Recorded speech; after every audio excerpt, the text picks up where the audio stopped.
Hey guys, it's Aspasia and welcome back to the channel.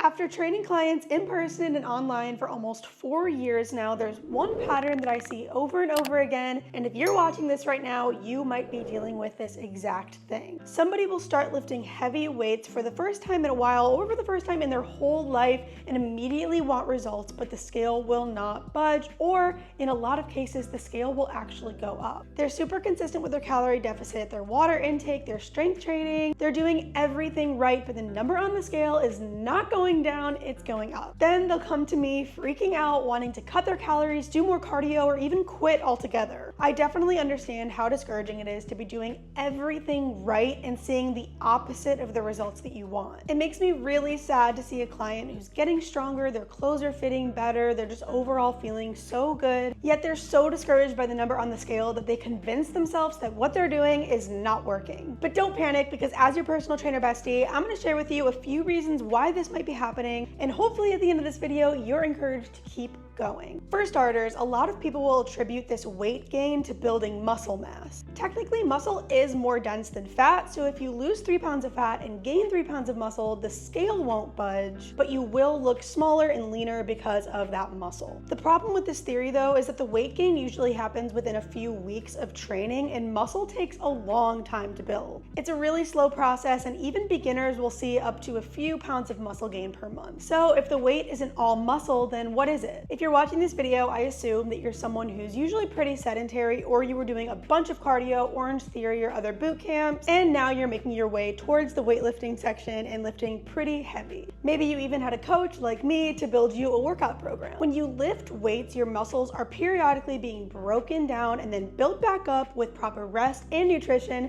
which is why protein is super important for building muscle, but that's a topic for another day. And anytime that your body is healing itself, there's gonna be some inflammation that comes with it. So these micro tears that are happening through resistance training actually causes some inflammation in the body, and this can come across as weight gain on the scale. The good news here is that you're doing everything right, you're becoming more fit and strong, and the inflammation is only temporary and should go away within a few weeks when your body gets used to this new form of exercise. This is also why your soreness levels tend to go down as you repeat the same exercise in a program over and over and over again. Remember that even if you see the scale go up, that's not necessarily fat that you're gaining. And if you're sticking to your calorie deficit in a solid workout program, the number on the scale will go down within 6 to 8 weeks. You just have to be patient. This is a huge reason why I encourage all of my clients to weigh themselves every single day so that they can see the trend of where the scale is headed after weeks or even months of weighing. I've also found that weighing yourself every single day, although it's really scary at first, it was for me at least, it actually helps to desensitize you from that number because you can look at it as a data point more than anything else. And eventually you're not going to have any emotion towards it, and you're just going to see it as just a little bit of a tool in your toolbox for your weight loss journey. It is nice to know where you're at with the number on the scale, but it's not the be all end all of health or fitness. And there's a huge number of reasons why it fluctuates up and down every single day. Most of them have nothing to do with fat loss or fat gain. Hey, real quick, if fat loss is your goal, I do have a Fat Loss 101 program breaking down fat loss into 3 easy steps so you can start taking steps towards your goals today. That is totally free. All you have to do is click the link below. And on with the video. This is also why it is absolutely crucial for you to be taking progress photos and measurements before and during your strength training program. You would be shocked to see how much smaller you actually look after just a few weeks and months of training. And because we're constantly looking in the mirror and nitpicking everything we see on a daily basis, it can be really hard to see the amazing progress we've made, which is why taking progress photos is so important. And I understand that taking those before photos when you're in your lowest point can be super vulnerable, but I know from experience I've seen clients who regret not taking those photos because now they're not able to see just how much progress they've made. When you finally reach all of those goals that you set out for, you're gonna want proof of how hard you worked. So do your future self a favor and take those progress pictures. So you're sticking to your strength training program, the number's going up, but in what case is this actually fat? Is there a time where the number's going up and you're actually actually gaining real weight. In my experience, when people are actually seeing their measurements going up and their progress photos aren't looking as good as they thought they would, it's because they're suddenly so much more active and so much more hungry and thereby overeating even when they're not trying to. It can be super unintentional and mindless. After a workout, you just grab a few pretzels or one of those post-workout drinks that have a lot more calories than you might think. And this is why it's always a really good idea to become familiar with nutrition labels and have meals prepped so you're not ravenously grabbing snacks right after the gym,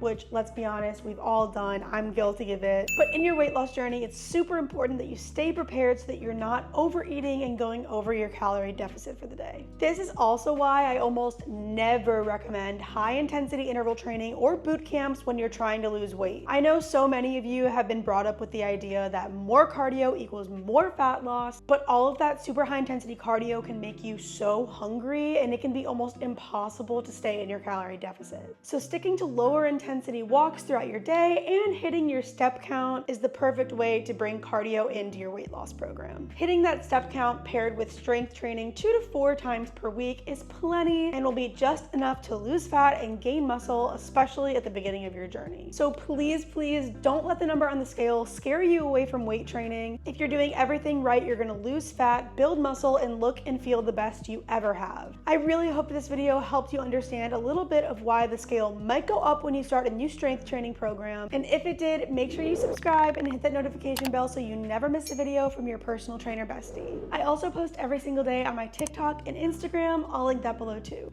Bye guys.